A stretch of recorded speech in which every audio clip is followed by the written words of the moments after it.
Ok, pour les incertitudes, on a deux incertitudes. On a l'incertitude du poids sur la balance et on a l'incertitude de l'accélération de l'ascenseur pendant l'expérimentation. On va commencer d'abord par l'incertitude de la balance. Nous savons que pour trouver l'incertitude d'une balance, on doit prendre la plus petite variation de la balance divisée par 2. Pour la balance, on a remarqué pendant l'expérimentation que quand la balance changeait, on voyait qu'il y avait une gradation de 1 kg. Ça veut dire, par exemple, 71, 72. Du coup, on sait que c'est la plus petite. Alors on prend ça, on les met dans notre formule. Ça veut dire delta M égale 1 kg divisé par 2. Alors notre incertitude par rapport à la masse sera de plus ou moins 0,5 kg.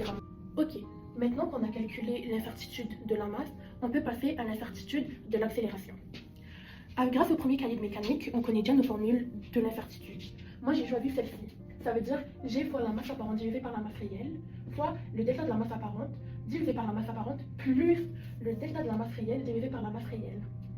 Pour notre masse réelle et notre masse apparente, on a fait une moyenne de tous nos poids qu'on a fait pendant l'expérimentation. Du coup, on est venu à la conclusion que notre masse apparente est de 79 kg et que notre masse réelle est de 76 kg. Avant, dans la première partie de la vidéo, j'ai calculé l'incertitude de la masse qui est plus ou moins 0,50 kg et on connaît que le G de la Terre est de 9,8 mètres secondes à la 2. Quand j'ai pu remplacer toutes mes valeurs dans ma formule, on a pu conclure avec nos calculs que l'incertitude de l'accélération est de plus ou moins 0,132 mètres secondes. Ici, on peut remarquer que mes plus petits chiffres significatifs est de 2. Alors que ici c'est 3, je ne peux pas garder ça. Du coup, je dois arrondir soit vers le haut ou vers le bas. Ici, comme c'est un 2, je ne peux pas arrondir vers le haut, du coup j'arrondis vers le bas, qui me donnera l'incertitude de l'accélération égale plus ou moins 0,13 mètres secondes à la 2. Nous sommes maintenant rendus à la deuxième partie de l'analyse. Donc, nous allons commencer avec la force nette. Donc, nous savons que la force nette elle va être égale à la masse fois l'accélération. Donc, m fois a va être égal à la force normale moins Fg. Donc, nous obtenons que, en isolant notre force normale, on obtient Fn est égal à masse fois accélération plus Fg. Et donc, nous obtenons finalement que la masse apparente fois la gravité va être égale à la masse réelle fois l'accélération plus la masse réelle fois la gravité. Donc, dans l'ascenseur, en fait, il va y avoir deux forces. Il va y avoir la force gravitationnelle et la force normale. Ici, la flèche de la force gravitationnelle est plus grande puisque l'ascenseur descend vers le bas. Et donc, c'est justement pour cette raison que la flèche de la force normale, elle est beaucoup plus petite.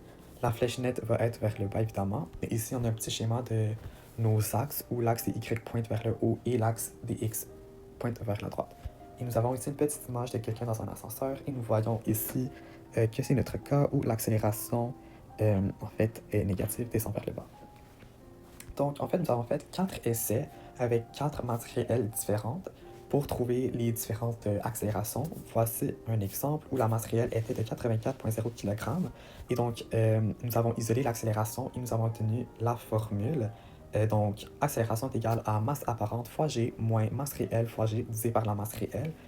Et donc, en remplaçant toutes ces données dans la formule, nous avons obtenu en fait une accélération de moins 0,58 mètres par seconde à la 2. Et nous avons réalisé aussi qu'en diminuant la masse réelle, que l'accélération devenait de plus en plus petite. Par la suite, pour trouver l'accélération moyenne, nous avons additionné toutes les accélérations que nous avons trouvées divisées par le nombre d'essais, donc 4, et nous avons obtenu ici une accélération moyenne de moins 0,45 mètres par seconde à la 2. Par la suite, en fait, nous avons trouvé la relation entre la pente, leur donnée à l'origine, et l'équation. Donc ici, dans le graphique ici, où la masse apparente est en fonction de la masse réelle, nous avons obtenu une fonction, donc y est égal à 9,527 fois 10 à la moins 1 plus 0. Donc leur donnée à l'origine est égal à 0. Et nous avons obtenu un R2 qui est égal à 9,999 fois 10 à la moins 1 également.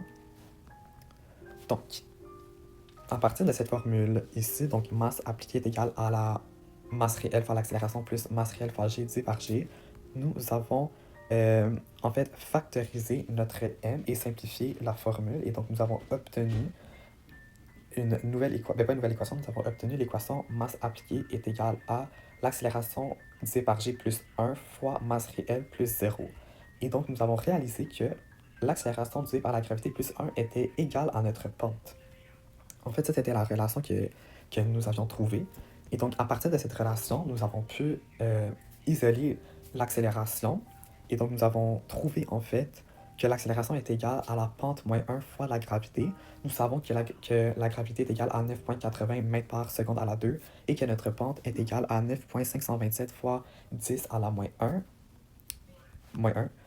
Et donc, nous avons obtenu une accélération de moins 0,463 mètres par seconde à la 2, ce qui est équivalent, en fait, à l'accélération moyenne que nous avions trouvée. Lors de notre expérience, la masse réelle ne change pas. Ce qui change, c'est la masse apparente. Donc, lorsqu'on est dans un ascenseur et qu'on va sur une balance, la force normale dépend de l'accélération de l'ascenseur, selon la deuxième loi de Newton. Donc, lorsqu'on monte dans l'ascenseur, on exerce une force plus grande, donc la masse apparente augmente, et inversement, lorsqu'on descend, la masse apparente devient plus faible que la masse réelle. Donc, au moment où l'ascenseur part, l'accélération vers le haut est positive et celle vers le bas diminue. Donc, pour trouver l'accélération, on a utilisé ce calcul ici. Donc, on a isolé dans le fond le A à partir de la formule pour la masse apparente. Ensuite, pour l'appliquer à notre expérience, on a inversé les données dedans. Donc, ça, c'est notre masse apparente lorsqu'on descendait et ça, c'est notre masse réelle qu'on utilise dans les deux cas. Ici, c'est lorsqu'on monte. Donc, comme on peut le voir dans nos calculs, ce n'est pas la même valeur lorsqu'on monte et lorsqu'on descend pour l'accélération. Dans un cas idéal en physique, ça serait la même valeur, mais une des deux serait négative et une des deux serait positive. Mais dans ce cas-ci, à l'école, l'ascenseur, il avait sûrement de la friction, il n'était sûrement pas parfaitement symétrique, l'ascenseur, et peut-être c'est juste le moteur qui accélérait avait une plus grande accélération vers une direction comparée à une autre. Suite à notre expérience, nous avons utilisé deux techniques pour évaluer la relation entre la masse apparente et la masse réelle. La première, c'est la technique de la moyenne de l'accélération. Donc, on calcule l'accélération de chaque mesure individuellement et on fait ensuite la moyenne. Donc, on traite chaque calcul séparément. Donc, ça se peut qu'on ait des erreurs expérimentales qui affectent des mesures.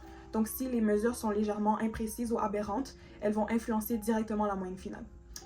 Contrairement à la méthode de la pente, où on utilise tous les points simultanément pour tracer une droite d'ajustement, ce qui est beaucoup plus raffiné et beaucoup plus précis comme étude.